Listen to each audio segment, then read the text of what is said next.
Valaknots are ancient symbols that warp living creatures.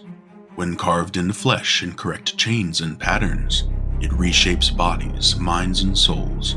The factions across the continent of Arva are greatly influenced by Valaknots. Some have formed their culture around the use of them. The Flesh Forge wields Valaknots as weapons of war, twisting humans and animals into abominations that fill their ranks. They view each warped creature as a piece of art and an act of devotion to Matamoros, the god of change. The Saltfen brood carves Valaknots into insects and crustaceans, growing them large and malformed. These creatures provide every facet they need, becoming their tools, weapons, armor, and food. The felwood Druids inscribe Valaknots into fungi, binding themselves to the mutated mushrooms, their bodies slowly claimed and born anew as a symbiotic abomination of fungal flesh. When Valaknots are not carved with precision or are arranged incorrectly, the consequences can be severe. These mistakes often result in unpredictable and catastrophic transformations, typically affecting both the carver and the subject. In most cases, those involved do not continue to exist in their current forms, their matter twisted into something unrecognizable. While each faction that harnesses the power of Valaknots is formidable in its own right, none pose a greater looming threat than the Flesh Forge.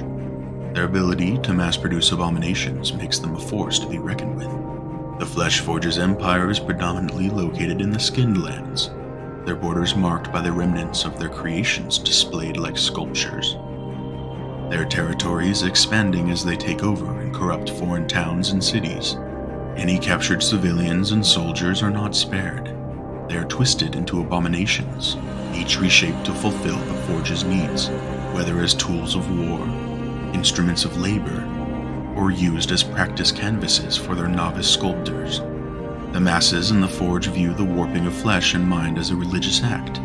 They believe the god of change, Matamoros, gifted them the Valaknot language, seeing the twisting of living things as offerings or pieces of art for their god to appreciate. The Flesh Forge traces its origins back to an ancient civilization, one that once revered Valaknots for their power to promote long life and heal. These symbols were first used to aid the sick and extend the lifespans of the people. But over time, some among them saw the potential for other uses.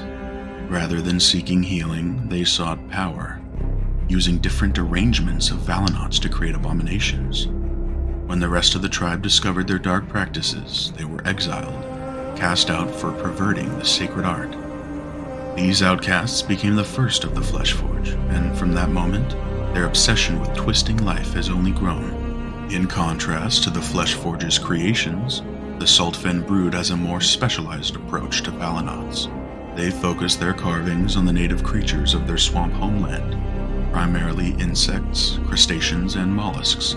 These creatures are molded and enhanced through the symbols, each one twisted into a tool. The most prominent feature of the Saltfen brood is their mastery of chitin. They wear armor crafted from the exoskeletons of giant, mutated insects and crustaceans. The brood is skilled in shaping these chitinous growths, using them to craft not only protective gear, but also weapons. This natural armor and weaponry grants them an unmatched resilience in battle. The Saltfen brood's society is organized into a strict caste system, each devoted to a different insect, crustacean, or mollusk, with roles assigned based on the species they are born into. For example, the beetle caste is known for their thick, heavy armor and their brute strength in battle. On the other hand, the hornet and mosquito castes focus on agility and dexterity, wearing lighter, more flexible armor and wielding spears with swift, precise strikes.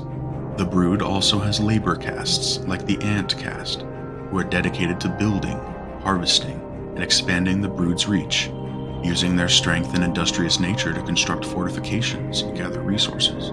Every caste, no matter how varied, is respected and bound by the same need for unity, strength, and survival in their harsh world. The felwood Druids take a different path than the Saltfen brood. The Druids seek to merge with fungus, allowing it to reshape their very bodies. Through the use of Valaknots, they warp fungus to bind it to their flesh.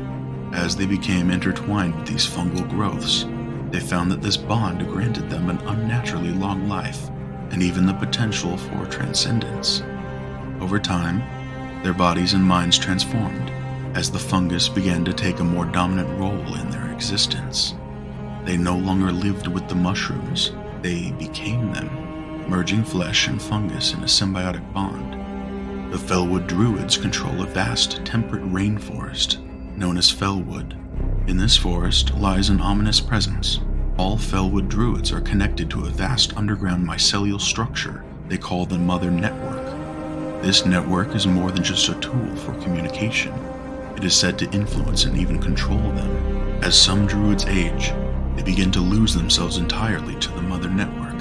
Over time, the fungus overtakes their bodies, growing more invasive, until they become something else entirely, creatures known as the Reclaimed. These elder Druids are fully consumed by the fungal bond, their minds long gone. The Reclaimed are revered by the younger Druids.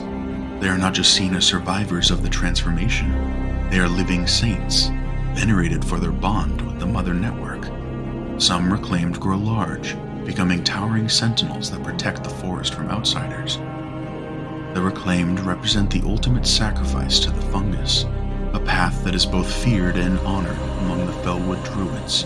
While the Fleshforge, Saltfen Brood, and felwood Druids each approach the power of Valaknots in different ways, they all share a common thread: the desire to reshape the world around them. The use of these ancient symbols, though dangerous and often unpredictable, continues to define their fates.